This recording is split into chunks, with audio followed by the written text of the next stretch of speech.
Рад приветствовать вас в пресс-центре Международного информационного агентства «Спутник». Сегодня мы проводим круглый стол совместно с авторами и участниками фонда Ашана и проекта «Искусство без границ».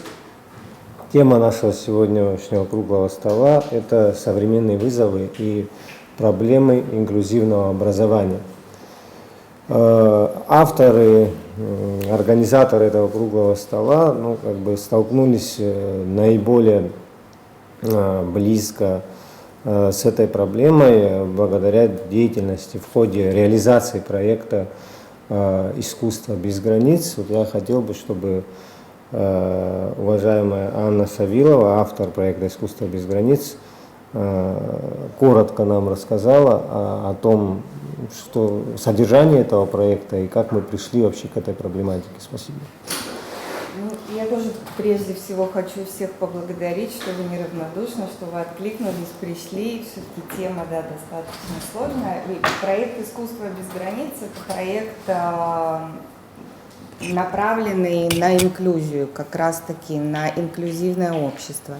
И дети с ограниченными возможностями здоровья писали нам письма со своими мечтами. Фонд Ашана является основным организатором этого проекта.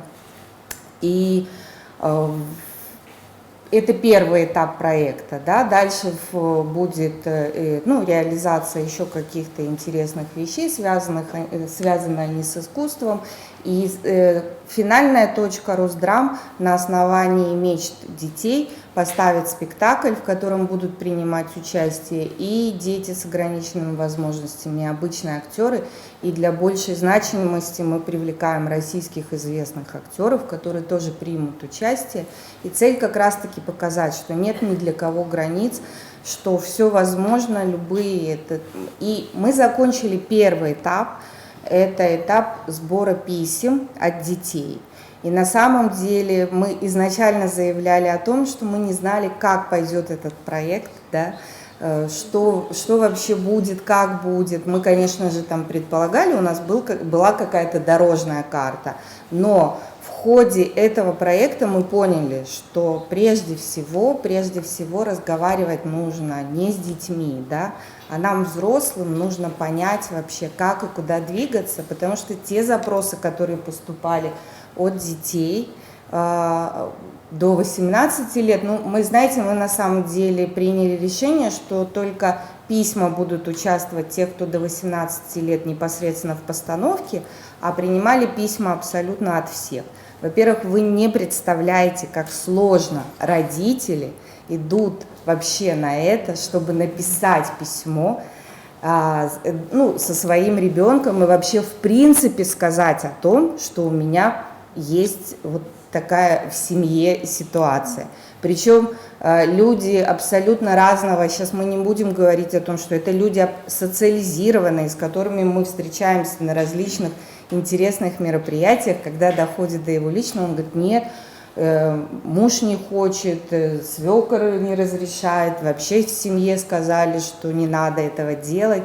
И вот такие большие сложности. Мы вообще были, помимо того, что с детьми надо работать, они не умеют мечтать, не понимают, что такое мечта. Для них мечта – это письмо Деду Морозу: купите, принесите, подарите. То есть вот настолько у нас получилось, мы вскрыли вот эти вот все вещи, и мы сегодня именно, во-первых, мы еще раз благодарны, что вы пришли, и мы хотим вот построить, поделиться с вами вот этими вот вещами. Мак сейчас расскажет более подробно, и как раз-таки подумать вместе, именно вот подумать. То есть это вещи, которые необходимо решать. Безусловно, они не решаются за один день. Безусловно, никто не считает, что завтра у нас станет инклюзивное общество, и что мы все, менять эту ситуацию, ее просто необходимо, потому что проблем много, и они в нас с вами, во взрослых. Спасибо, Анна. И я еще раз для наших зрителей хочу напомнить, что у нас в зале присутствует большое количество экспертов, людей, занимающихся проблематикой детей с ограниченными возможностями здоровья. Я всех призываю участвовать в нашей дискуссии. буду представлять отдельно каждого, кто будет выступать. А сейчас хочу передать слово полномочному по правам ребенка, директору культурно-благотворительного фонда «Оксана» Мактину Дюдю. Добрый день, уважаемая аудитория. Со своей стороны тоже хочу поблагодарить всех участников. Сегодня в рамках проекта «Искусство без границ» мы решили обсудить тему инклюзии, инклюзивного образования. Эта тема ни для кого не новая. Здесь присутствуют люди, которые в своей жизни ежедневно сталкиваются с подобными вопросами. Это представители власти, отделов образования, Министерства просвещения, общественных организаций, аппарата уполномоченного, депутаты парламента также должны были присутствовать, но сегодня у них очень много заседаний по различным вопросам, поэтому мы обязательно передадим им итоги нашего общения. Основная цель такой дискуссии – это понять вообще, на какой стадии вопроса инклюзивного образования сегодня в Абхазии. Мы все об этом знаем, но хочется, чтобы мы в очередной раз обсудили эти моменты, может быть, вместе сообща хоть на один шаг улучшим состояние инклюзии в Абхазии. И если после нашей такой беседы хотя бы один ребенок, который выпал из системы образования, пойдет в школу в сентябре, я думаю, что определенная цель, даже если маленькая, уже будет достигнута. Наш проект в основном, он звучит так: искусство без границ, и казалось, он касается искусства, но на самом деле его, идея, она шире, и в рамках этого проекта еще раз открылись те проблемы, с которыми ежедневно сталкиваются люди с ограниченными возможностями здоровья. Многие из тех, кто хотел написать письмо в рамках этого проекта и хотели поучаствовать, вне зависимости от того, были там возрастные ограничения или нет, нам передавали, что они просто не обладают навыками письма и чтения, элементарными навыками. Им по 30-35 лет, и какую неловкость они чувствуют, что элементарно не могут написать письмо сегодня и принять участие в проекте, который им близок, который им нравится. И именно боль от этих сообщений от их родных, наверное, нас сподвигла сегодня пообщаться в таком формате. Еще раз повторюсь, тема ни для кого не новая. Эта тема, эти проблемы не только в маленькой развивающейся Абхазии остро стоят, но и в более крупных развитых странах. Тема людей с инвалидностью, именно образование этих аспектов, они остро стоят во многих странах, в большинстве стран мира. Поэтому сегодня одной встречи, естественно, мы эти проблемы решить не сможем, но хотя бы, может быть, мы для себя, в общем, какие-то задачи поставим, чтобы сообща их начать решать.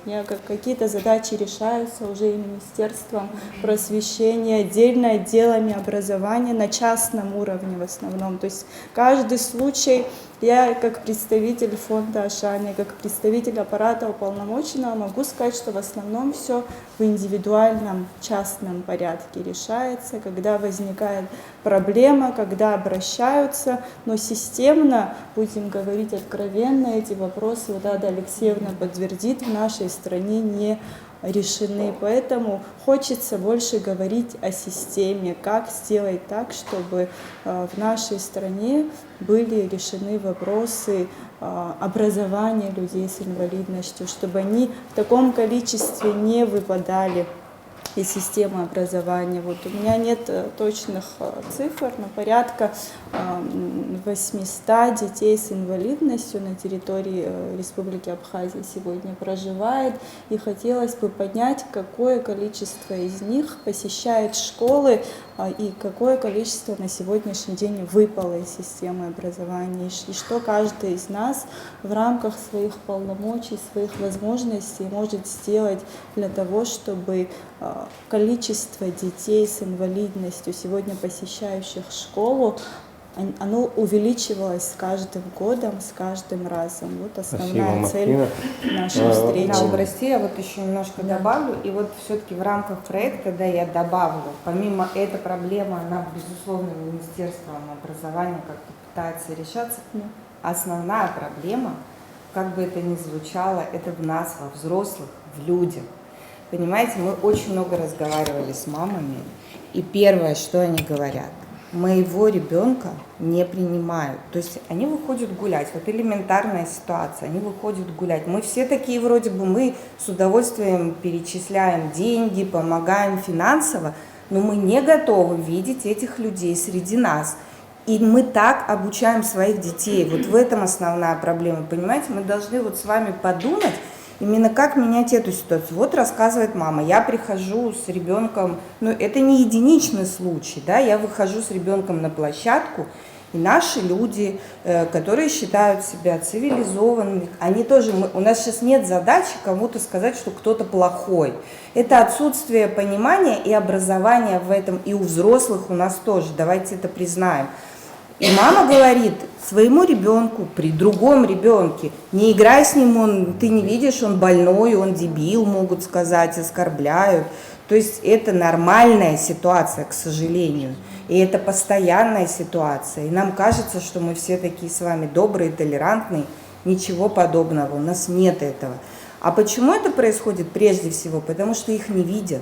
Потому что эти люди, когда мы начинаем вот в личных каких-то беседах, ну, просто вести разговор, говорят: да ладно, что у нас много людей, да вы даже не представляете. А потом приходят даже мои знакомые, люди, которые там здесь, говорят: я вот вчера вспомнила о нашем с тобой разговоре, потому что я узнал, что у меня умер дядя двоюродный, которого я никогда в жизни не видел, он где-то в деревне жил, его никуда никогда не выводили. Ну вот, ну то есть вы понимаете, у нас получается какое-то бесчеловечное отношение к этим людям. И я думаю, что нам нужно, простите, да, я вот немножко, начинать именно с себя, со взрослых, и думать, как мы должны менять. Потому что есть миллион примеров семей, которые занимаются своими детьми, ну вот идут наперекор обществу, они ведут огромную борьбу, и их дети вырастают абсолютно социализированными, и это лишь подтверждает мои слова, что все зависит от нас с вами, от взрослых.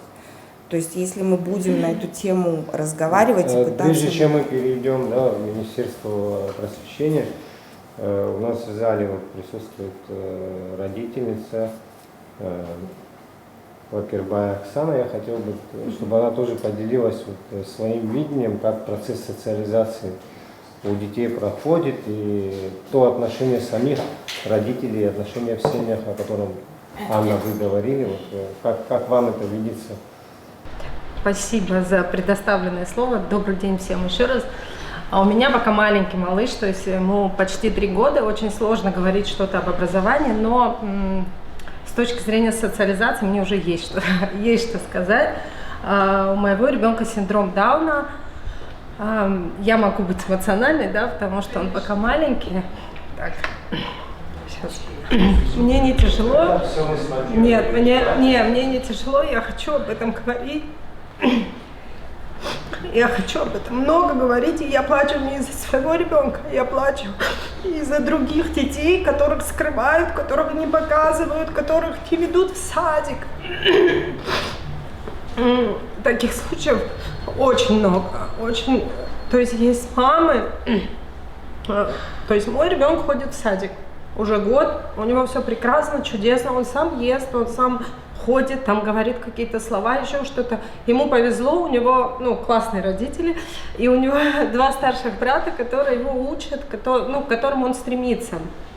И когда я его устраивала в садик, я здесь общаюсь с мамами таких же детей, и я спрашивала, ну что они делают для того, чтобы там ребенок пошел в садик, там, как они ведут себя на площадках и так далее.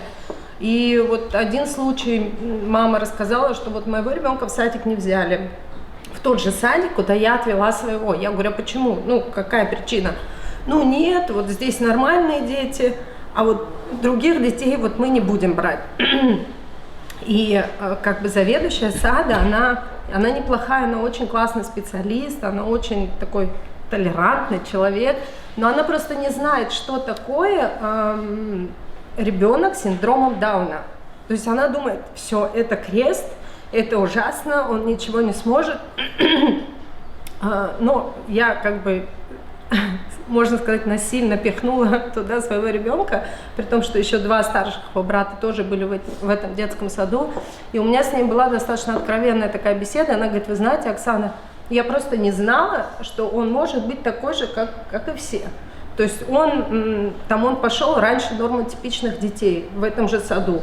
Например, в этом же саду есть дети, которые сами не могут есть ложкой из тарелки, мой ест. И я его этому не учила, он просто сам видел, он социализировался, он сам это видит, он сам делает, и как бы у него все прекрасно и чудесно в этом плане. Но я как бы успокоилась, и вот основной посыл, который я хочу донести, вы правильно сказали, основная проблема – это родители, причем родители 2 категорий, родители особенных детей и родители нормотипичных детей. Вот у меня, пожалуйста, родители особенных детей, не стесняйтесь своих детей, пожалуйста. В Абхазии это прям большая проблема, они их закрывают, они их никому не показывают. То есть я реально знаю несколько случаев, когда ребенка там вывозили куда-то, чтобы вылечить ему синдром Дауна. Кто не в курсе, это как бы генетическая такая поломка, которую не исправить. И это не болезнь, это особенность, я называю. Вот. Не стесняйтесь своих таких детей. И родители нормотипичных детей, пожалуйста, не учите своих детей тому, что необычные дети, они какие-то плохие. Они просто необычные. Они такие же, как и ваши дети. Почему там, я не знаю, вы не стесняетесь своего двоечника в школе, а стесняетесь ребенка с ограниченными возможностями? По сути, это на мой взгляд, это то же самое. Вот, я прошу прощения за свои эмоции, просто для меня тема такая животрепещущая. Вот, может, чуть позже я еще что-то скажу. У меня много очень мыслей, идей на эту тему, но мне надо немножко успокоиться. Спасибо. Спасибо. Я хотел бы вернуться, Спасибо, Оксана. Я хотел бы вернуться в Министерство просвещения. Мака озвучила цифры, не знаю, насколько они являются точной статистикой, что более 800 человек детей с инвалидностью в Абхазии, сколько из них задействовано в учебном процессе и в целом, как вы видите, проблематику вовлечения детей в дошкольную и школьную систему образования. Спасибо, Бзира Шумазеге. На самом-то деле вы поднимаете очень такие важные вопросы, очень, знаете, отсутствие сегодня инклюзивного образования – это тоже маркер состояния нашего общества. Инклюзивное образование – это вообще социальный процесс. Это на самом-то деле, это не только школа, это не только сад, это в целом все общество должно воспринять и работать в этом направлении. Знаете, иногда, честно говоря, после ваших слов у меня впечатление вообще, такое ощущение, что мы иногда слово «апсура» иногда используем в виде декорации. Когда нужно поднимаем, когда нужно убираем, хотя в это «апсура» заложено всегда эта эмпатия, это всегда трепетное отношение к человеку. Всегда это было, присутствовало. Но, к сожалению, видимо, знаете, жизнь меняется, приоритеты меняются. Что сказать про нашу работу по инклюзивному образованию? Конечно, мы, знаете, я крайне благодарна вам, что вы сегодня собрали нас и поднимаете это на всю республику, на всю страну эту тему, на всеуслышание. Почему? Потому что на эту тему надо разговаривать, подготовить людей к этому. Здесь она очень такая комплексная проблема.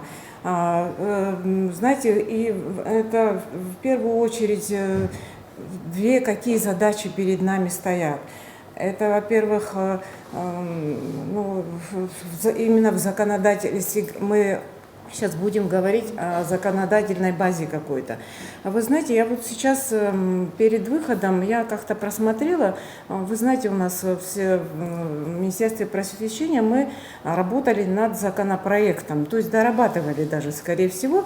И я все-таки решила освежить как-то в своей памяти, что мы вообще там как бы заложили. Вы знаете, ну расписано все. Все буквально расписано. Но я для себя вот поймала себя на мысли, ну чтобы дойти до этого, это такой огромнейший труд, это столько мы времени потратим. И при том, это сама система образования министерства, ну точно никак не справится. Это опять-таки все мы должны вместе работать.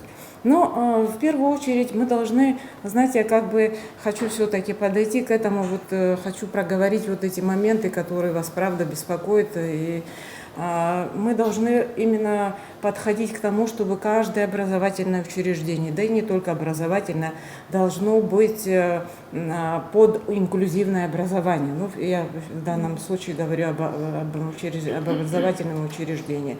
И готовность в этом учреждении обучать этих детей с особенностями.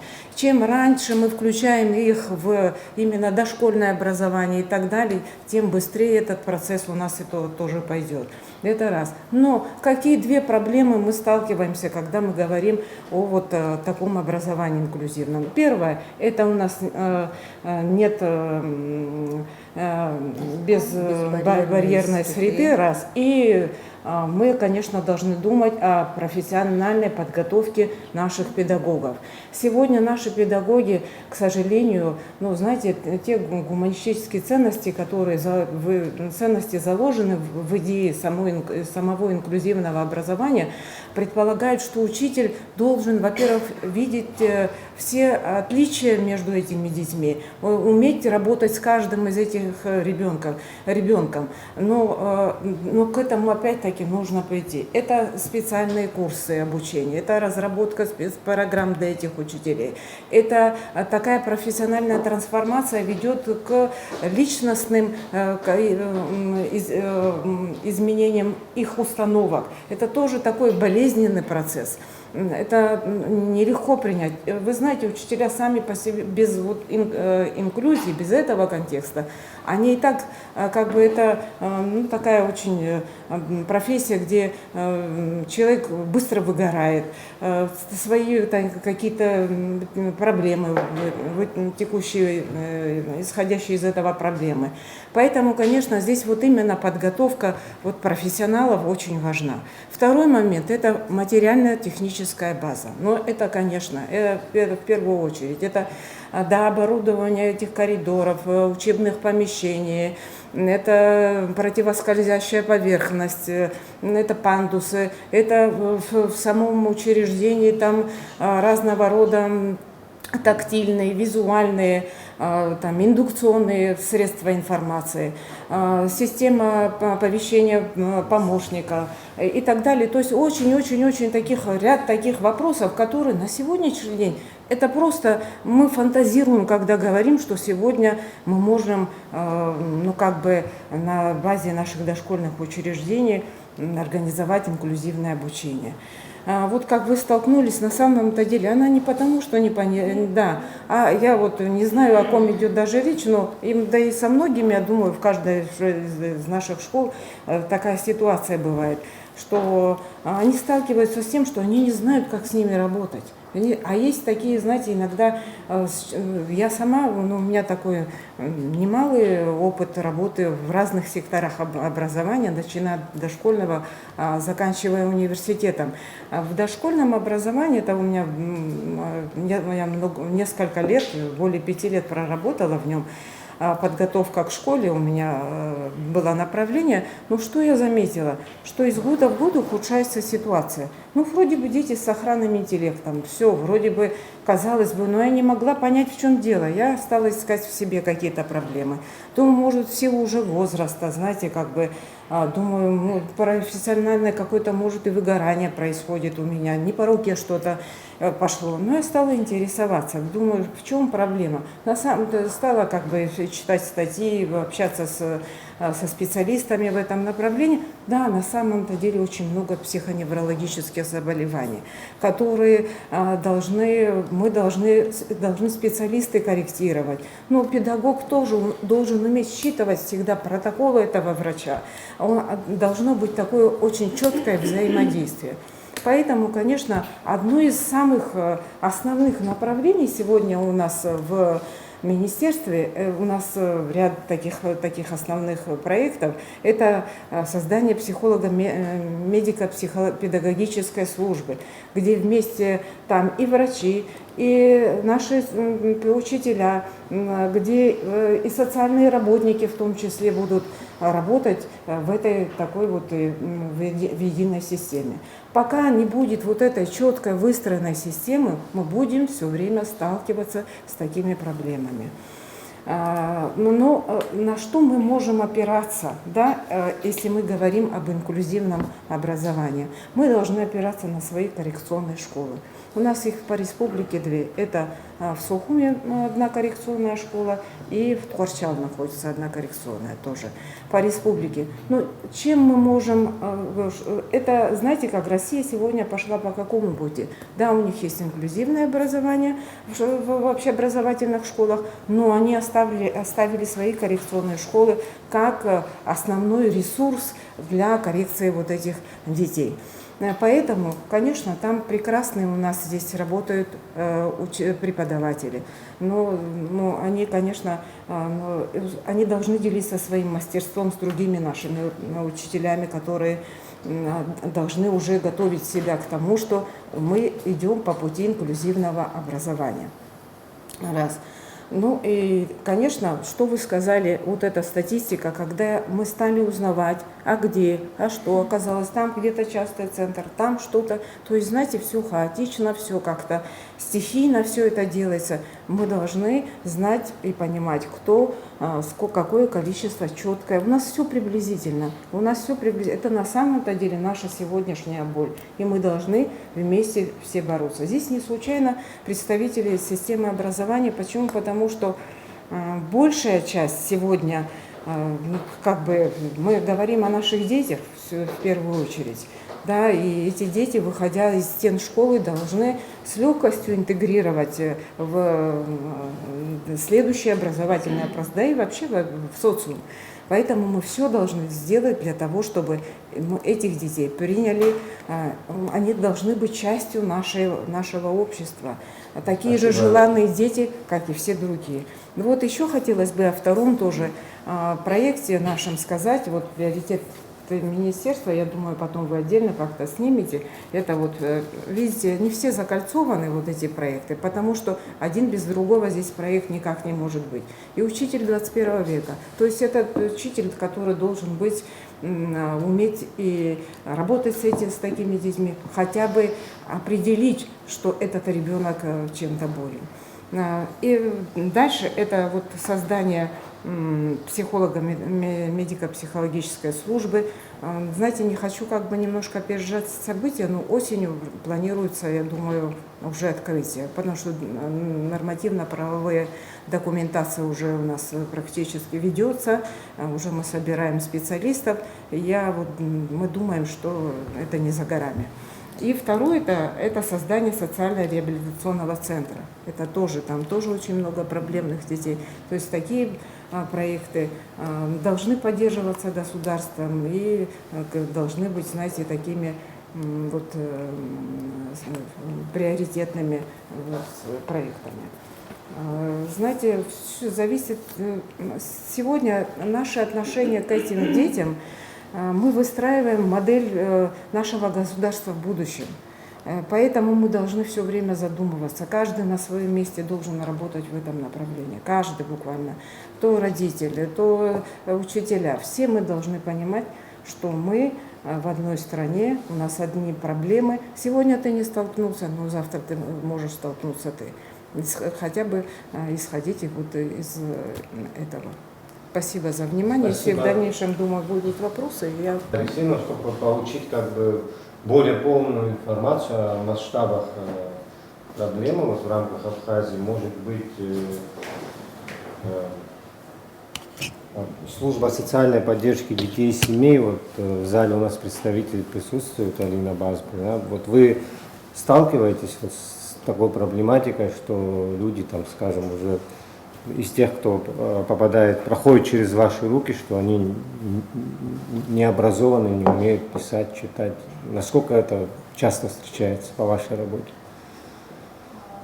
В нашей работе, конечно же, мы сталкиваемся с детьми с ограниченными возможностями, с особенными детками. И первое, на что мы обратили внимание, что, как уже ранее было сказано, что таких детей чаще всего держат дома, они не посещают учебные заведения. Что первое мы можем делать и обычно делаем? Конечно же, мы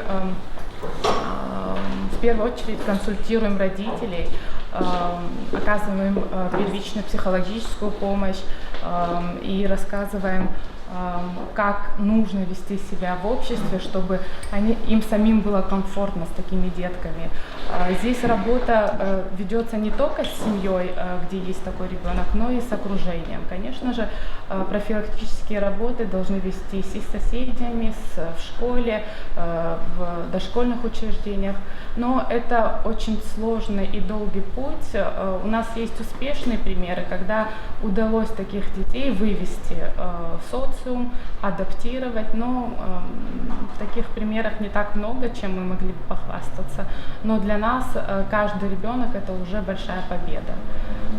Вот. Я очень рада, что такие вопросы поднимаются в обществе, что мы все делаем какое-то одно большое, хорошее дело для таких детей. Ну, я думаю, что у нас у всех вместе сообща все получится.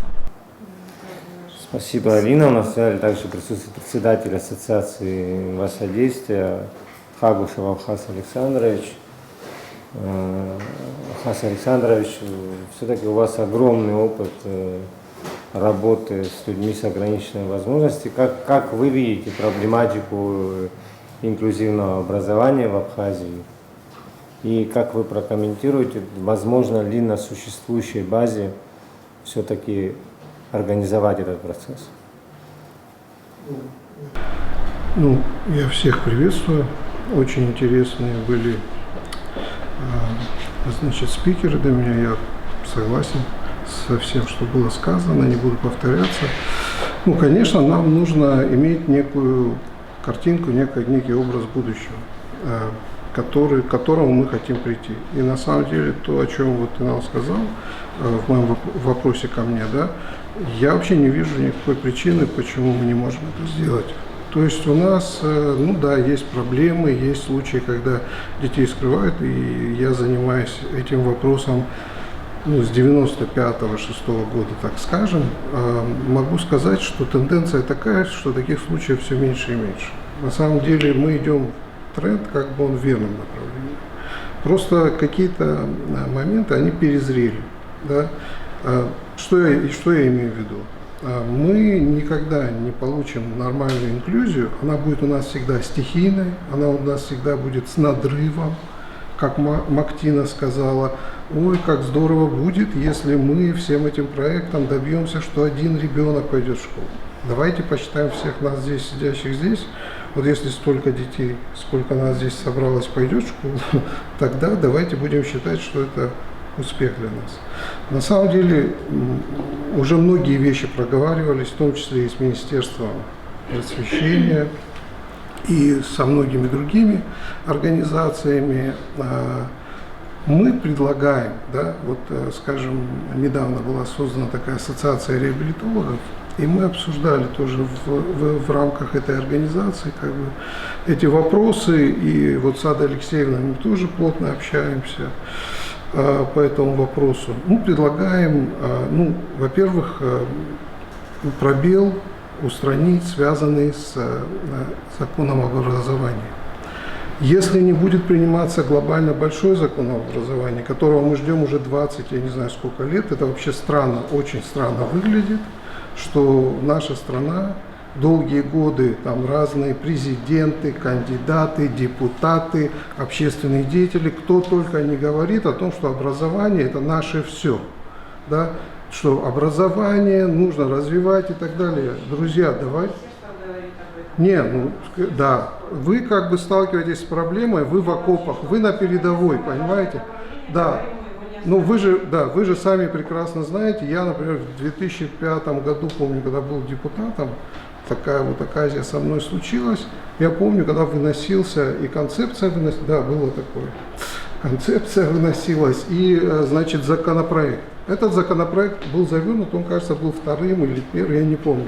Потом были другие какие-то попытки, я не понимаю, что происходит с этим несчастным бедным законом об образовании, почему он последний в очереди. Да?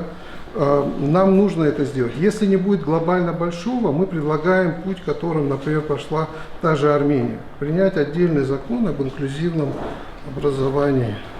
Значит, давайте сделаем так. Вот мы с Адой Алексеевной тоже это обсуждали, с представителями парламента обсуждали, правда, их, я так понял, сегодня нет здесь. Закон. Что даст нам закон? Сам закон, конечно, проблемы не решает, но он дает норму. Понимаете? Сегодня родитель с протянутой рукой идет в сторону сферы образования. Его могут принять, то есть мы надеемся только на то, что есть какие-то личные связи, есть возможности там, ну, родственные, как у нас это принято, да? Это неправильный подход. То есть одна семья, один родитель может настоять, вот как, например, наша прекрасная мама, которая сказала, я стены прошибала, чтобы мой ребенок вот пошел. Вот. Ну, так, образно выражаясь, да. Соответственно, другая не пойдет. Почему? Потому что возможности такой нет. А если мы говорим не о городских людях, понимаете, если мы говорим о сельчанах, то у сельчан вот выше крыши разных забот, и даже без ребенка с особенными там потребностями, обычные дети, бывает, что на них не хватает времени. Вот сейчас мы занимались там диспансеризацией, тоже подключились от ассоциации реабилитологов. Сельские школы, это ВАК, Всемирный Абхазо-Абазинский конгресс, вместе с Минздравом делали, и мы тоже подключились. Я вам скажу, у нас, за редким исключением, у всех детей лордозы, кифозы, плоскостопия и так далее. То, что в советское время, прекрасно, я думаю, представители там, системы образования, кто в советское время был, знают, что диспансеризация проводилась. То есть мы, в принципе, должны, вот знаете, есть такая пословица, или, ну как это сказать, латинская, dictum est factum, да? От слов давайте перейдем к делу. Потому что мы очень много говорим об инклюзивном образовании, есть вот этот момент. Закон приняли, появилась норма. Норма предполагает, что школа должна быть доступной. Но мы понимаем, мы реалисты, понимаете? Мы понимаем, что все школы сразу не станут инклюзивными. Поэтому мы предлагаем вслед принимать государственную целевую программу, да, которая предполагает что? Она должна предполагать, что в каждом районе у нас будет 2-3 инклюзивные школы. Для начала одна хотя бы, да. Вот, и, соответственно, вот эти инклюзивные школы, мы там как бы должны эту цепочку выстроить. Что дальше должно быть? Ребенок должен из дома попасть в школу, из школы попасть домой, да. Соответственно, мы предлагаем дополнительный проект, связанный с тем, чтобы у нас было такое социальное такси. Там, микроавтобусы, которые оснащены, значит, оснащены подъемниками. Это недорого все должно стоить. В каждом районе мобильно собрали детей, повезли, а эти школы должны быть оборудованы. Вот мы, например, тоже, я к тому говорю, что как мы неправильно, как бы, я бы сказал, глупо, часто даже, ну, я не знаю, можно такое громкое слово сказать, преступно расходуем деньги, не учитывая компонент доступности. То есть недавно отремонтированная школа, третья, да, городская Сухумская школа. Вот мы вместе там, с администрацией города, вместе с какими-то там, значит, благотворителями устанавливаем там подъемники, находим средства. Зачем мы должны это делать, когда ремонт проводится, капитальный ремонт проводится? Этот компонент, учтите, ребята, и там никакой там большой дороговизны в этом нет. А участка для того, чтобы переделывать, нам приходится большие деньги находить. Мы должны от этого уходить. У нас должна появиться норма. У нас сейчас есть норма, которая как бы она носит рекомендательный характер. Понимаете? То есть, ну, пожалуйста, уважаемый застройщик или как там, подрядчик, сделайте что-то. И даже в проектах этих появляются эти пандусы, это все, но потом каким-то образом странным их выминусовывают, понимаете? И сейчас вот как бы, наверное, пришло такое время, когда нам нужно получить эту норму. Почему ее нужно получить? Потому что, извините, когда люди будут это игнорировать, чтобы мы не с протянутой рукой ходили, а чтобы мы пошли сразу вместе, дружно в суд. И в суде решили вопрос, если есть чиновник какой-то нерадивый, который не учел это, если есть подрядчик, который игнорирует эти вещи, понимаете? Тогда мы пойдем в суд, у нас будет хотя бы рычаг давления. Сегодня ничего этого нет. То есть мы можем много говорить об Апсор, обо всех этих вещах. На самом деле наше общество довольно позитивно относится. То есть сказать, что такой прямо негативной дискриминации, вот прямо увидели там человека с инвалидностью и прямо вот гнобить его. Нет. Просто люди не знают, как к этому относиться. Вот сейчас вот мы находимся в аудитории. Вот. Как, например, человеку с инвалидностью попасть вот на этот подиум? Вот, уважаемый «Спутник», прекрасная организация. У них даже, вот смотрите, вот этот их, как это сказать, лого их, оно прямо его можно брать и делать как бы хорошим таким, да, хорошим, да, для какой-то публичной компании по строительству пандуса. Правильно? Вы же согласны? И, соответственно, вот, пожалуйста. И я уверен, что вот сейчас обратят на это внимание. В следующий раз, когда вот у меня прекрасную аудиторию пригласят или кого-то другого человека на коляске и так далее, здесь уже будет пандус. Понимаете? Потому что здесь как бы сразу я вам могу сказать, что вот из таких мелочей и, собственно, собираются такие вещи. Вот если вы видели там на входе, там есть этот пандус приставной. Мы, например, наша организация делает, да, такие маленькие приставные пандусы. Нам приходится это делать. Почему? Потому что среда у нас не адаптирована. Но обидно что? Обидно, когда мы строим, но не учитываем. Соответственно, вот сейчас будут вот эти спектакли в Русдраме. Недавно, ну как относительно недавно, тоже отремонтированное капитально здание, да? Это же всем известно. И пандус там, ну, слава богу, дети, кстати, вы говорите, дети, вот мы взрослые, будем решать. Анна, немножко чуть я с вами поспорю, я вам скажу, дети лучше подскажут. Дети лучше подскажут взрослым, как нужно себя вести в этой теме. Потому что когда мы приходим, вот, кстати, они этот пандус, кстати, который ни на что не годится, они из него сделали горку. Если вы можете увидеть, там часто они, ну, хоть как-то, потому что этот пандус, он нелепый. На нем можно убиться, он совершенно не функционален, я имею в виду в Русдраме.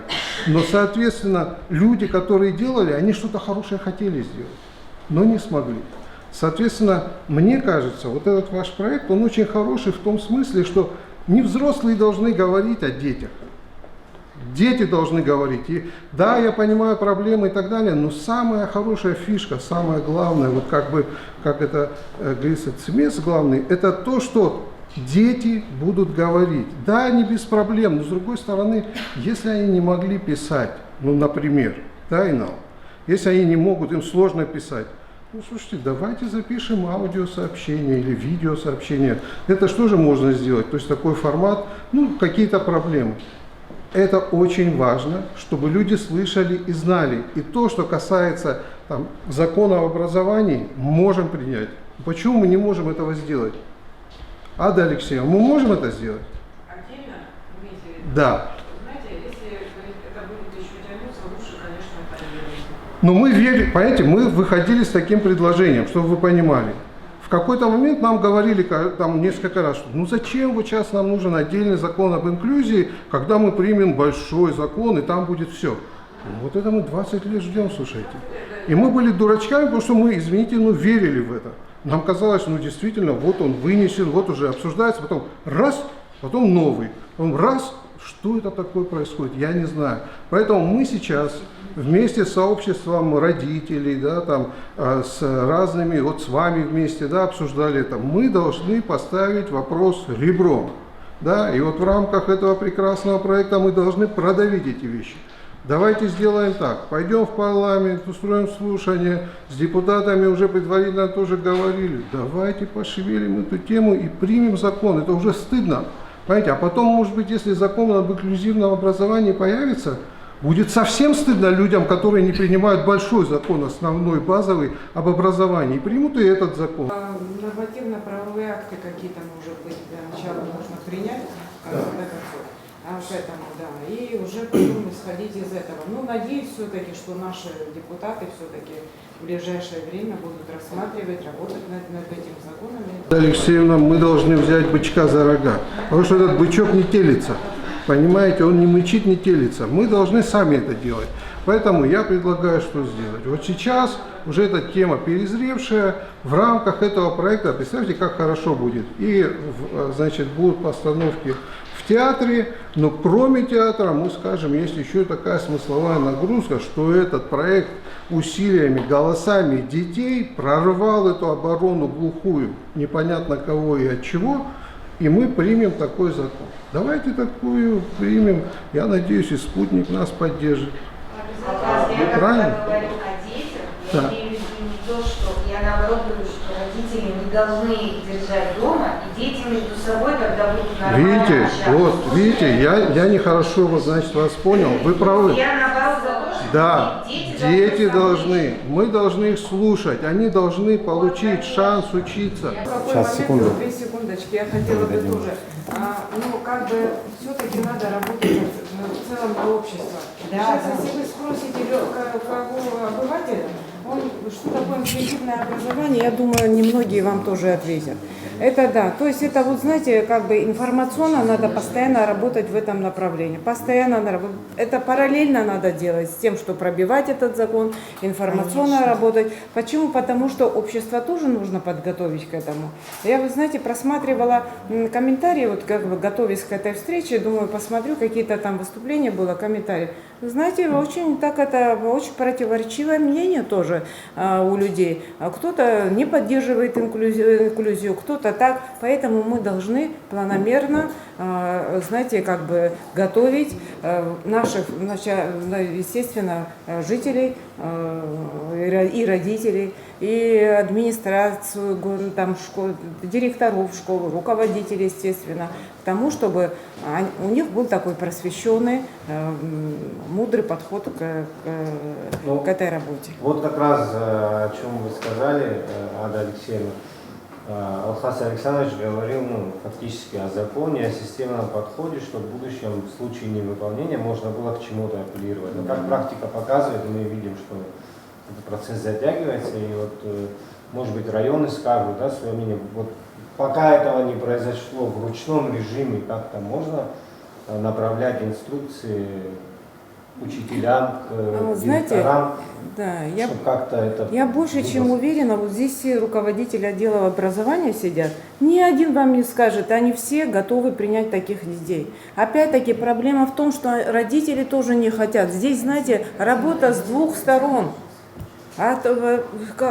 Нету таких у нас сегодня людей, которые бы не хотели бы решить эту проблему. Да, тут вопрос, какая степень. Есть. На самом деле это вам такая есть родители, Ну, есть какие-то учителя, не частные, но давайте не будем обманывать друг друга. Вы правильно говорите, учителя не готовы, но они не из-за хотят, этого они больше, из-за этого, да. но они же что устраивают? Они детям устраивают и родителям такое, что родители вынуждены забрать своего ребенка. Хорошо, понимаете? но к нам не обращаются. Почему Конечно, к а нам знаете, нет? почему к вам не обращаются? А если можно, да, Чемчирский район, Ипискири Лейла Юрьевна, замзаведующая отделом образования. Я являюсь также психологом. Добрый день, уважаемые присутствующие спикеры. Очень приятно, что такая тема поднимается. Она на самом деле злободневная. И поделюсь сперва, наверное, с таким своим профессиональным опытом, и когда я начинала еще работать в данном направлении.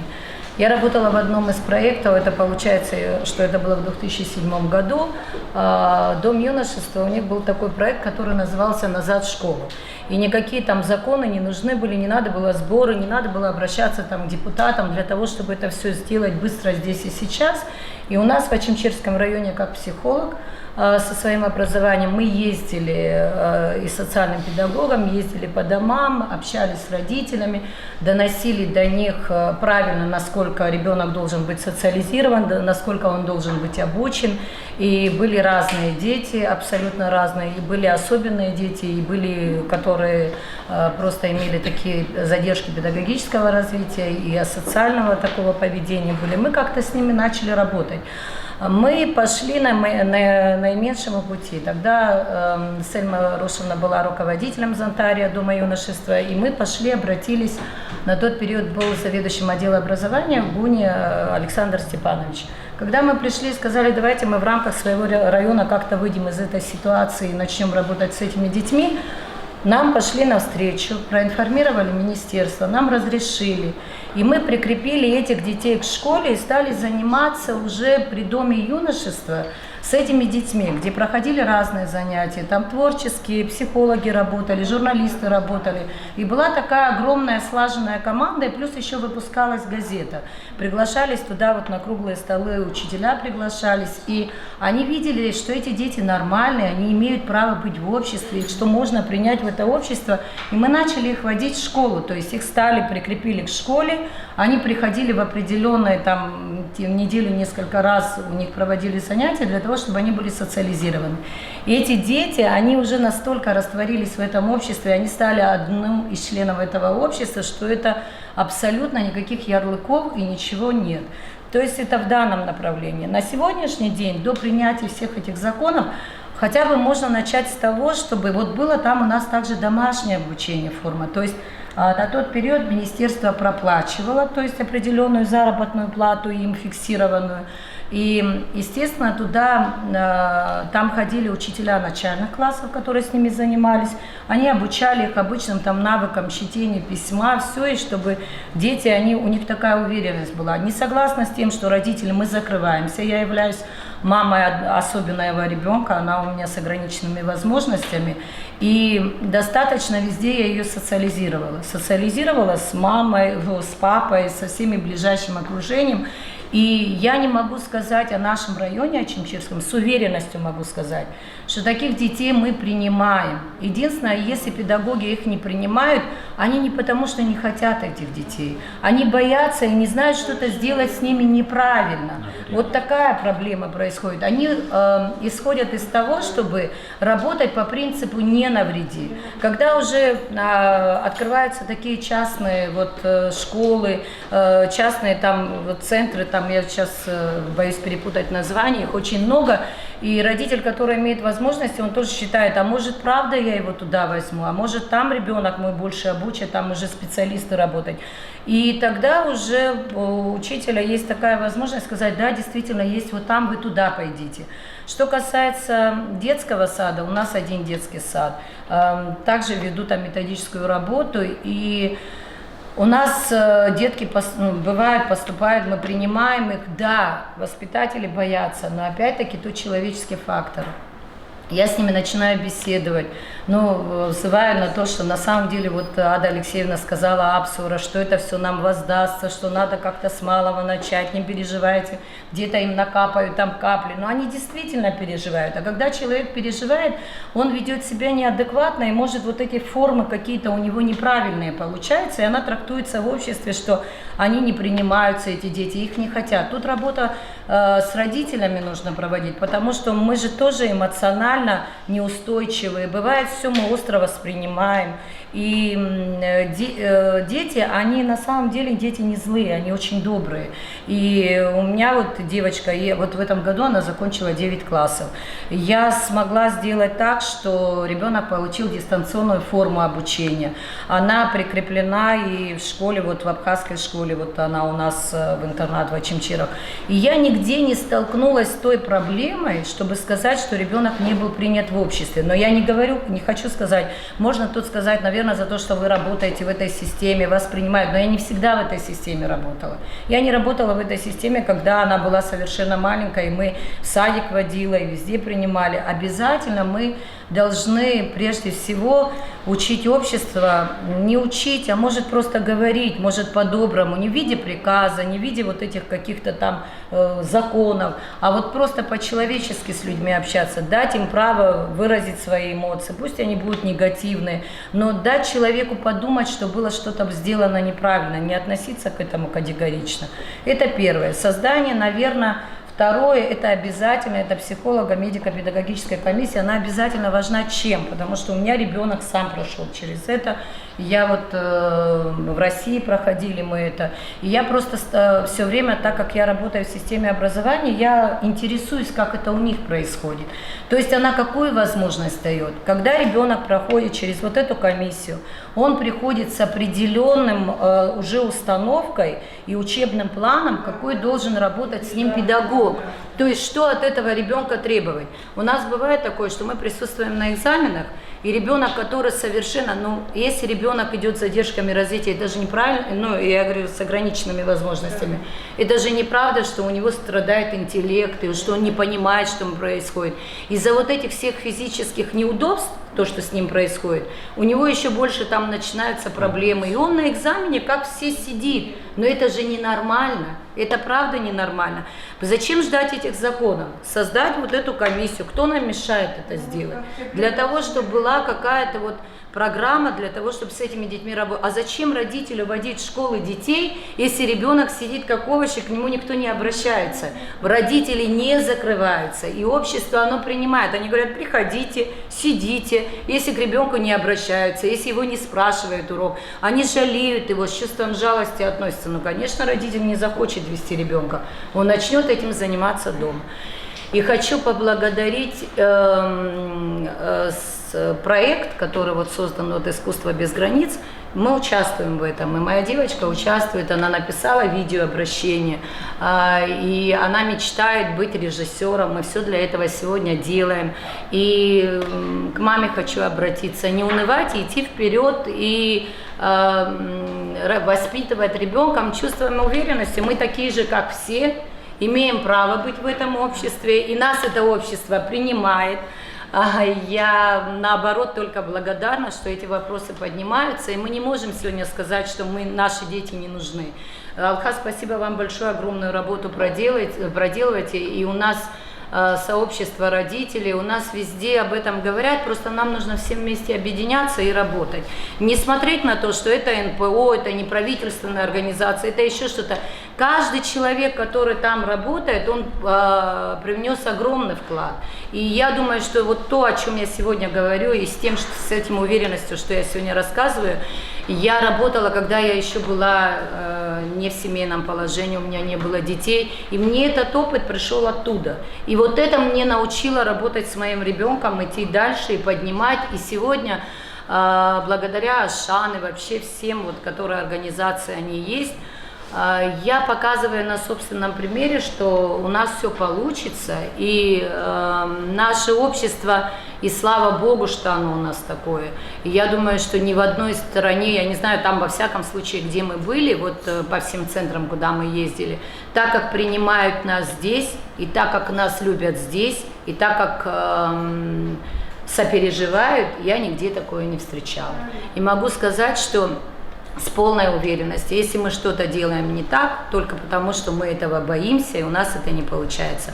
У нас солнечный ребенок в Очимчирах, у нас ребенок был вовлечен в музыкальный проект, он сегодня учится в школе, его все любят, и он является такой звездочкой у нас вот в районе.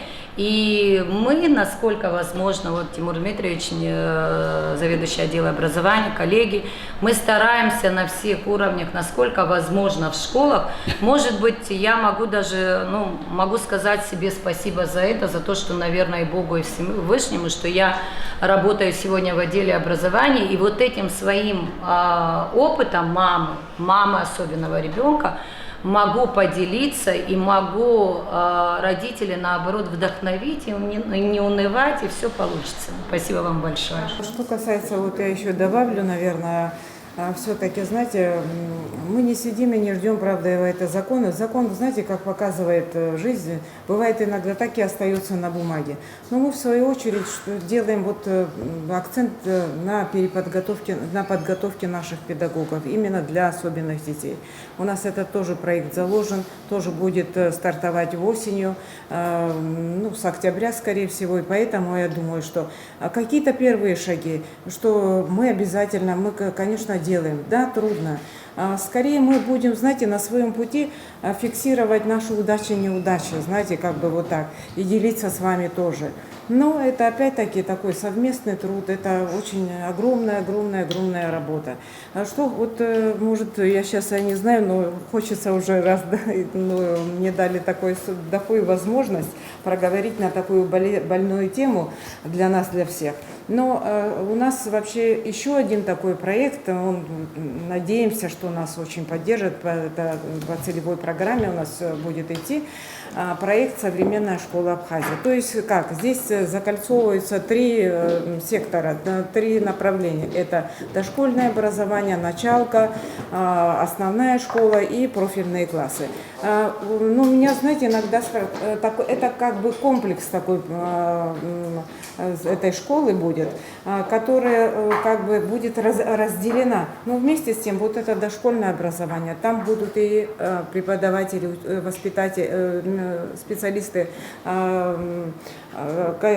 коррекционного направления, коррекции этих детей.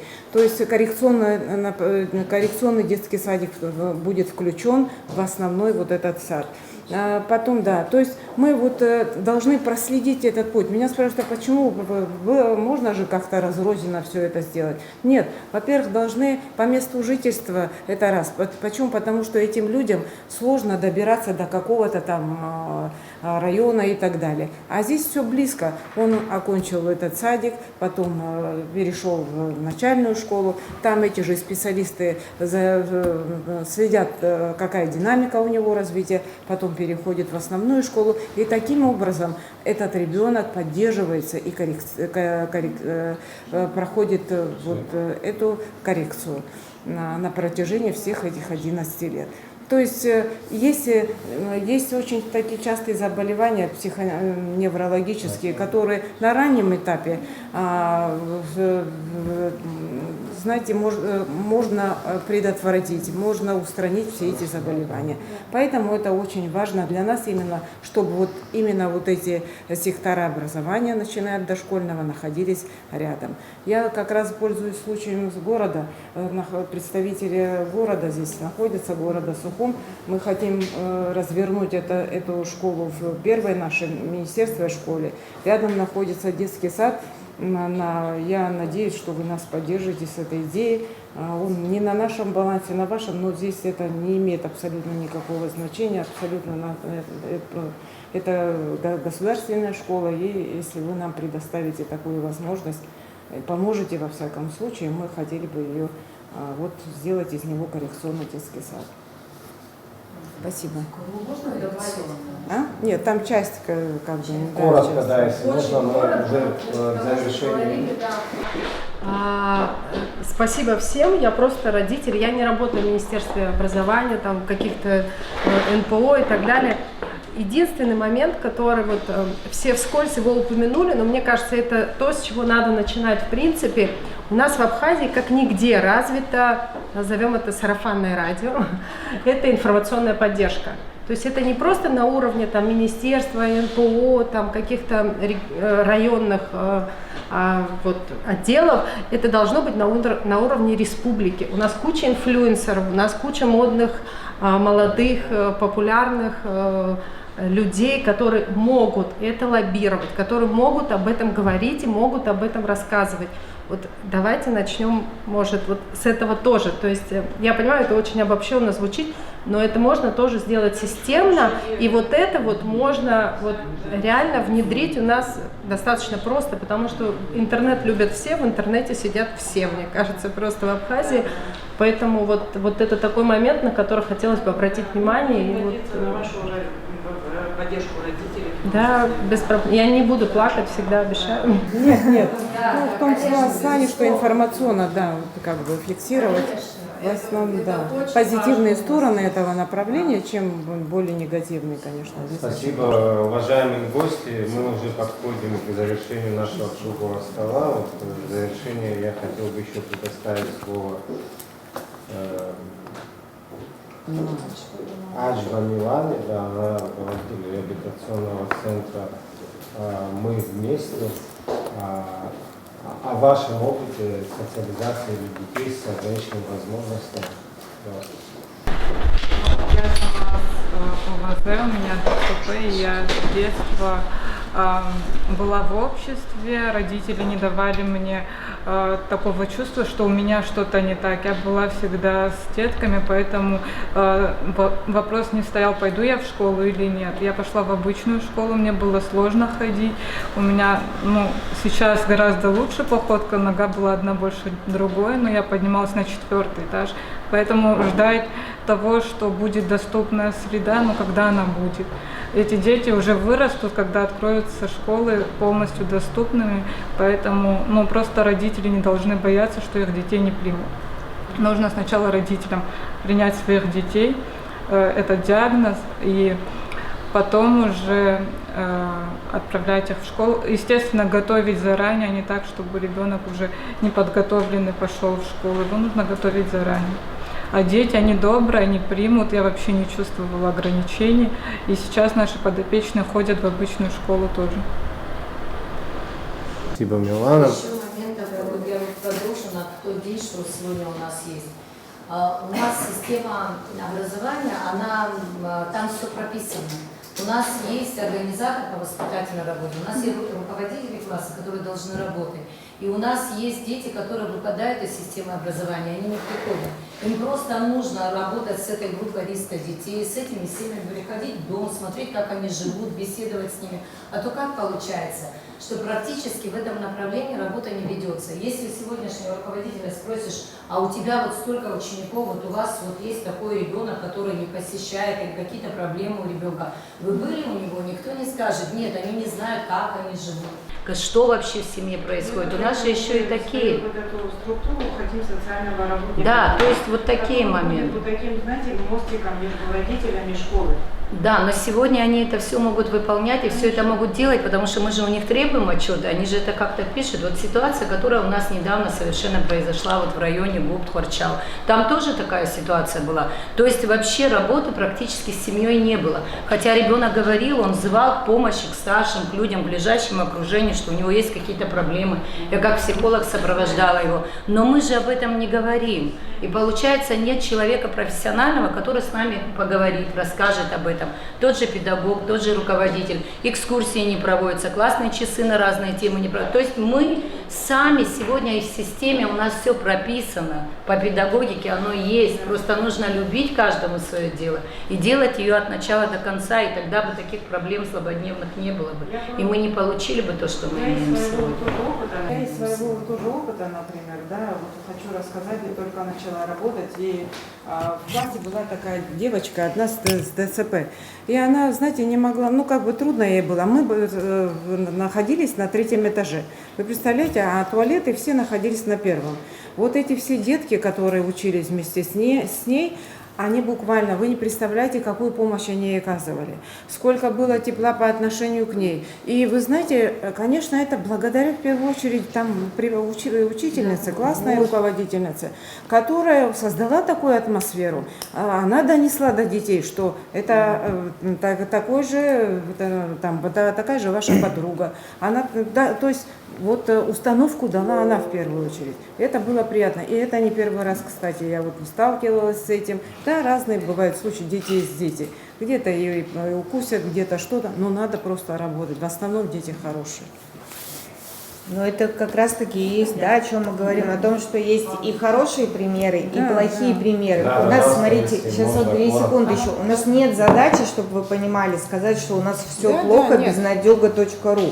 У нас есть задача, наоборот, сказать, давайте как-то мы будем консолидируем силы. Да, силы и вместе это делать. Кстати, очень хорошее. У нас, если что-то становится модно, начинают делать все. Вот пусть, как бы это ни звучало, да, пусть это быть инклюзивным, это станет модным. Вот наша с вами задача это сделать. Галский район, отдел образования, Габли Екатерина Валерьевна. Если можно коротко, у нас эфирное время уже ограничено. Добрый день всем. Я просто вот хочу дополнить, у нас в Гальском районе на базе, у нас есть реабилитационный центр, вы видели, приезжали, 183 ребенка у нас стоят на базе, 5 ходят в школу. Просто хочу вот подчеркнуть, именно диагноз это не приговор, чтобы об этом знали все.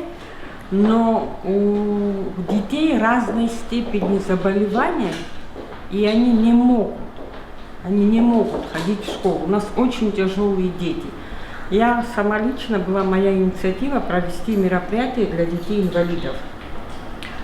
Когда я обзванивала всех родителей, лично я сама обзванивала, они стеснялись их приводить, потому что дети, еще раз я повторяю, степень заболевания у них разная. Кто-то не может кушать, кто-то не может ходить. У нас очень тяжелые дети. И я могла только пригласить 72 ребенка. Вы не представляете, что было и какая была атмосфера. Мероприятия проводили школьники. Они не видели этих детей. Они их первый раз увидели в тот день, когда проходило мероприятие. После этого столько вопросов. Они все заинтересовались ими. Каждый раз они бегут в этот реабилитационный центр, играют с ними, уделяют им внимание. У нас общество очень хорошие дети. У нас растут очень благородные, добрые дети. Просто они не видят, они не находятся с ними. И они всегда спрашивают: Валерьевна, а почему они в школу не ходят? А почему им нельзя в школу? Они хотят, чтобы они были с ним. Мы им поможем, мы их поднимем, мы все сделаем. Конечно, это очень трудно делать, но каждая мама, она стесняется. Она стесняется, потому что дети, правда, тяжелые. И таких детей невозможно приводить в школу. За ними надо ухаживать, их надо кормить вовремя, им надо вовремя подавать лекарства. Даже находясь там, кто-то шум не мог переносить. Вот не мог переносить, он начинал с ума сходить. Их выводили. Это не просто так. И спасибо всем большое, что стоите рядом, помогаете нам всем. Мы чем можем, помогаем. От нас что зависит, делаем все. У нас Константин Эдуардович, вот представитель нашей администрации, зам главы администрации Нарсу Джопов. Все вместе одной дружной командой мы все делаем для того, чтобы у наших детей было хорошее детство. Просто хорошее детство. И я думаю, что мы придем к тому, что все вместе мы будем добиваться того, без законов объединяться и работать одной дружной командой. Я хочу сказать, заведующая отделом образования Гагарского района. В каждом районе у нас есть в школе дети. Как Екатерина Валерьевна сказала, у них разная степень заболеваний. И говорить, что их нет в наших школах или их мало, наверное, неправильно. Просто в силу того, что наши педагоги не имеют достаточно правильного квалифицированного образования, они диагноз поставить не могут. На протяжении 3 лет я пыталась совместно с ЦРБ Гагарского района создать ту комиссию, о которой выше говорили. И знаете, с чем мы столкнулись в своей работе? С тем, что ни врачи, ни психологи, ни педагоги не хотят в большинстве своем брать на себя ответственность поставить ребенку диагноз, если его болезнь не очевидна. Потому что в наших дошкольных учреждениях очень много детей, когда они поступают, на момент поступления они представляют медицинскую справку, в которой написано, что ребенок абсолютно здоров, у него нет никаких отклонений. Если это не физические, то психические отклонения, они проявляются только спустя какой-то определенный промежуток времени. И когда мы их выявляем, самое сложное – поговорить с родителями и подсказать ему, что им пора обращаться к врачам, к специалистам. И вот нежелание родителя принимать этот факт что, может быть, его ребенок болен чем-то, они упускают самое драгоценное время на том этапе, когда ребенку можно помочь. Со временем, когда болезнь усугубляется и начинает более ярко как-то проявляться, наверное, упущено время, и уже мы не можем справиться. Большое количество детей в дошкольных учреждениях, в школах, тут я хотела бы, Лейла, немного в зачистую наших педагогов добавить, они все перегружены. Помимо того, что у них ставка, в классах у нас 25, 30, 40 детей, то есть охватить всех своим теплом, вниманием, любовью не всегда получается. Если мы будем перенимать опыт Российской Федерации, мы должны обратить внимание, что это не просто работа педагога или там классного руководителя, это совместная работа. Сколько психологов у нас в школе штата? Недавно мы отправляли детей в Артек, и совместно с Россотрудничеством мы пытались в течение 3 дней найти психолога, который может сделать заключение для того, чтобы ребенок выехал из страны и посетил Артек. Мы не смогли найти психолога, который поставит под своей справкой печать. И таких проблем очень много, это и зона ответственности, и проблемы. Но говорить, я бы хотела как-то на позитивной ноте закончить свою речь, все-таки школы открыты для таких детей. Дети разные, люди разные. Мы иногда сталкиваемся с тем, что абсолютно здоровый ребенок не находит понимания среди своего окружения. Проблем много, но если мы будем чаще об этом говорить, я уверена, что чуть легче решать эти проблемы, наверное, нам будет. Хотелось бы пожелать мы уже здоровья. подходим к завершению. В зале есть психолог, чтобы вы понимали об этом. Пожалуйста, затем Алхас Александрович, если позволите, потом к вам. Это Гагрский район, поселок Цандрипш, реабилитационный центр «Мы вместе». Я бы хотела рассказать о нашем опыте, о наших подопечных центра, которые посещают школу, посещают детский сад, отметить работу отдела образования, поблагодарить Мадину Аликовну, потому что благодаря ей наши дети посещают Цандрипскую 2-ю школу, прекрасно, они перешли во 2 класс уже, а также вот уже 2-й год наш детский сад принимает детей, ну, чаще это встречается диагнозы аутизм, задержка речевого развития, да, есть проблемы, их много, педагоги не подготовлены, классы большие, уделяют внимание тяжело, но все равно общество именно в нашем поселке, в нашем районе, я могу открыто сказать, что детей принимают, и на примере нашего директора Миланы, в этом году наш подопечный центр окончил школу и благополучно поступает в университет, у него диагноз ДЦП, но справляется. И, конечно, проблемы есть, но вот такой положительный у нас есть опыт. Спасибо. Алхас, если можно коротко. Нужен или не нужен закон, это действительно интересный вопрос, но должен вам сказать, что то, что мы имеем на сегодняшний день, 8 из 10 детей, условно говоря, потому что даже реальной конкретной статистики у нас нет. Нужно понимать, где мы находимся.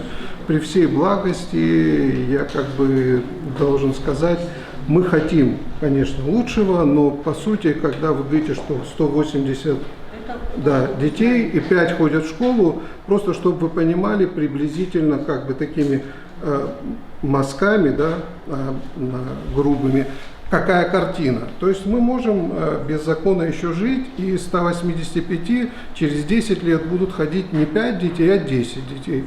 Это, конечно, будет очень здорово. Но на самом деле проблема в чем? Закон должен быть для того, чтобы была рамка, которая предполагает, что ребенок вообще с инвалидностью должен учиться. Понимаете? И он должен обязывать прежде всего государство смотреть в эту сторону.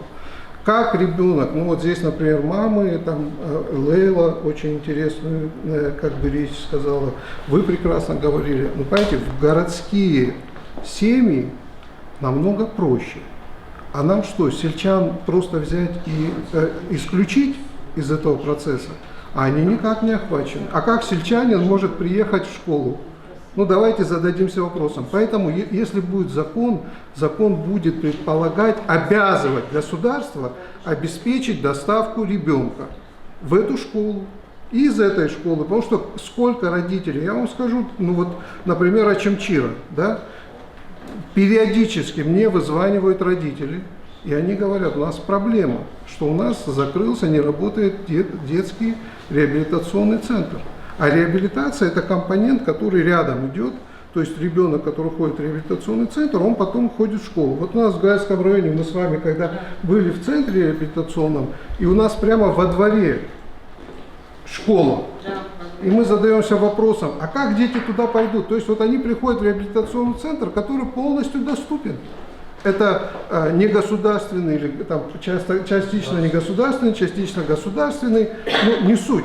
Там администрация, спасибо огромное, как бы, ну, видно, что есть живая связь.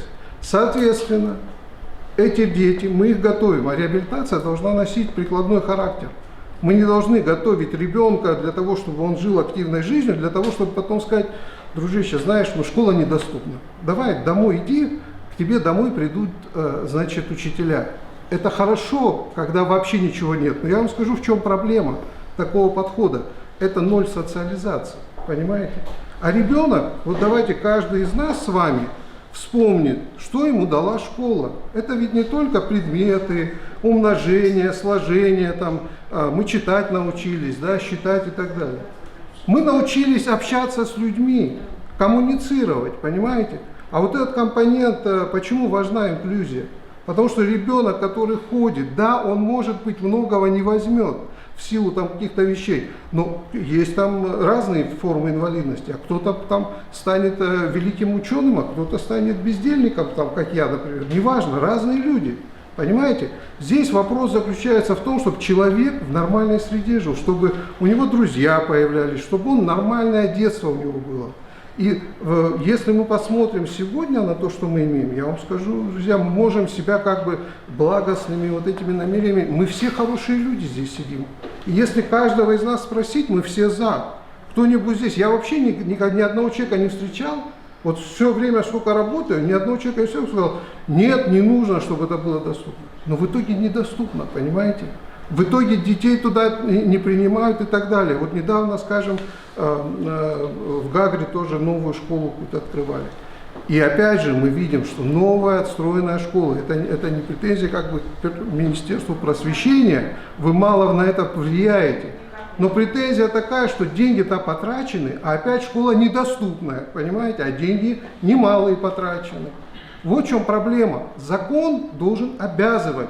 Прежде всего не общество, у нас общество не ужасное, не общество он должен стращать, понимаете, а он должен обязывать людей, которые там сидят на каких-то постах, чтобы они, когда планировали, не очередной джип заложили, понимаете, который будет какую-то важную попу возить по Абхазии, значит, микроавтобус доступный. Вот что делает закон, потому что это вы никак, всеми своими благими пожеланиями вы этого не сделаете. То же самое касается соцработников, которых вот вы, Ада Алексеевна, как бы вспомнили.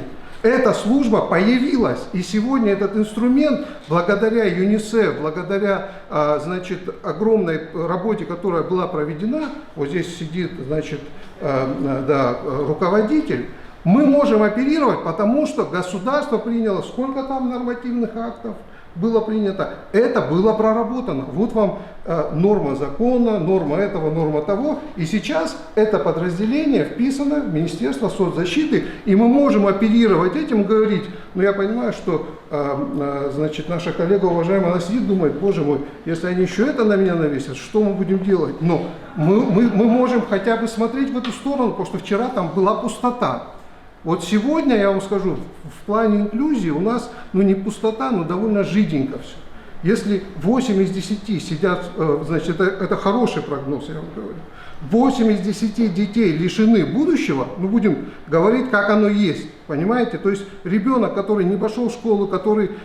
Есть мамы, которые активные, они вот прямо действительно стены прошивают, хотя их это, как бы они, стесняясь, говорят, не прошивают. Но на самом деле прошивают, но 8 из 10 не могут прошибить в силу многих обстоятельств. И если не будет этих вещей, мы должны строить справедливое же общество, а не так, чтобы у нас 10-15%, у кого есть возможности, что-то делали, и даже это нехорошо, понимаете? Потому что есть какая-то разность позиций, люди как бы занимаются... Мы должны это сделать.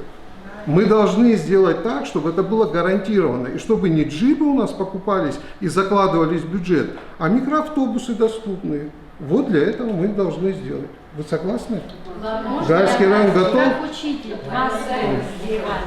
Вот, так что, друзья, здесь одно другого не исключает, вообще не исключает.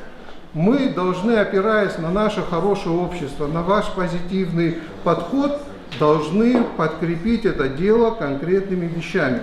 То есть, пандус чего-то стоит, понимаете? Автобус, который привезет детей, тоже чего-то стоит. Но надо отдать должное, автобусы по районам везде ходят, в самые даже труднодоступные места. Они ездят по деревням, там с этим у нас нет проблем. Это мы этим можем. Не адаптирован. Другой вопрос, да, я согласна с этим. Все, нет, я вам скажу, даже сухумские автобусы не могут, и троллейбусы. Поэтому здесь же здесь вопрос, понимаете, они-то есть, но для этой категории их как бы и нет. Вот в чем дело. Поэтому мы можем сказать, что есть транспорт, но им пользоваться я лично не могу, и ни один человек, который в моем положении, тоже не может. Вот объективная реальность. А там нравится нам или нет, сами активные люди. Мы как работали, так и будем работать. Мы же на связи постоянно с вами. Мы думаем, как, что делать. И, кстати, мамы, родители, и папы тоже почему-то их дискриминирую, не знаю, самый мощный актив. Вот у нас родители вот сейчас организуются, этот процесс идет. И я вам скажу, многим людям, которые там законы не хотят принять что-то, им мало не покажется. Вот эта сила будет. Мы сталкиваемся с разного рода родителями, тоже, как сказать, здесь мы с разного рода родителями мы тоже встречаемся. Почему? Потому что, вот как сейчас было сказано, Мадина Аликовна, вот в детском саду, когда мы принимаем в детский сад, они, бывает, порой сознательно скрывают диагноз ребенка. Вот это, знаете, вот как бы, я считаю, что это такое преступление. Наоборот, слушайте, нужно озвучивать, чтобы предупредить воспитателя или там специалиста, который этим занимается. И мы опять возвращаемся. Если был бы закон, что все должны учиться, они бы ничего не скрывали. А кто их не принимает? Не принимает. Тут дело Здесь же вопрос, это как а что родитель? Он сам не озвучивает. Проблема в том, что он психологически, он боится. С родителем нужно работать. В больнице, что ребенок здоров. Когда заключение врача на руках, тогда ты уже ничего, как говорит ребенок. Потому что мы живем в таких маленьких районах, что мы все друг друга знаем. Но мы их не хотим принять. Почему мы не хотим? Почему вам так кажется? Нам легче по принципу не навредить. У меня сидел в классе ребенок с ДЦП. И что такое конъюнктивит и учащенное слюновыделение? Этот ребенок сидел у меня 4 года, и ни один из родителей никогда не показал, что этот ребенок ему не нужен, или как-то ущемлены были их дети. И этот ребенок доучился у нас до 9 класса. И он сегодня полноценный член нашего общества. Я училась в школе, и у нас был такой мальчик. Да, первый раз, когда ты видишь, как здесь сказали, ты удивляешься, тебя это шокирует, потому что ты не встречался с таким ребенком. Но потом ты к этому привыкаешь. Общество принимает. Нам надо как-то, наверное, с этой проблемой идти из семьи. Вот вы сами говорите, мама, что не все мамы принимают эту болезнь. Они не хотят осознать, что их ребенок больной. С этим диагнозом не хотят согласиться. Когда мама согласится с этим диагнозом, тогда и проблемы в обществе не будет. Мы же все разные, на цвет кожи, национальность, но мы же как-то принимаем друг друга, правильно? Уважаемые гости, я предлагаю вернуться в рамки нашей передачи. Безусловно, есть позитивные и негативные примеры. Думаю, отрицать. Да. Мы обсуждаем какие-то моменты, которые у нас есть, это тоже есть позитива. Мы же обсуждаем с позиции школы. Безусловно, необходимо нам подчеркнуть, что вопрос законодательства сильно систематизирует подход вообще к этой проблеме. Я предлагаю еще одному нашему участнику высказаться, и будем идти к завершению передачи. Пожалуйста. Я работаю в отделе образования Сухумского района главным специалистом математики. Насчет нашего района я могу сказать, что контингент у нас очень маленький. всего 485 детей. И поэтому мы, в общем-то, классы малочисленные, принимаем всех детей, и инвалидов в том числе, то есть тех родителей которых к нам обращаются, чтобы мы их приняли в школу. Лично я работаю еще учителем математики в Дзыгутской школе. В нашей школе учатся 3 детей-инвалидов. 1 ребенок с ДЦП, родители его привозят в школу.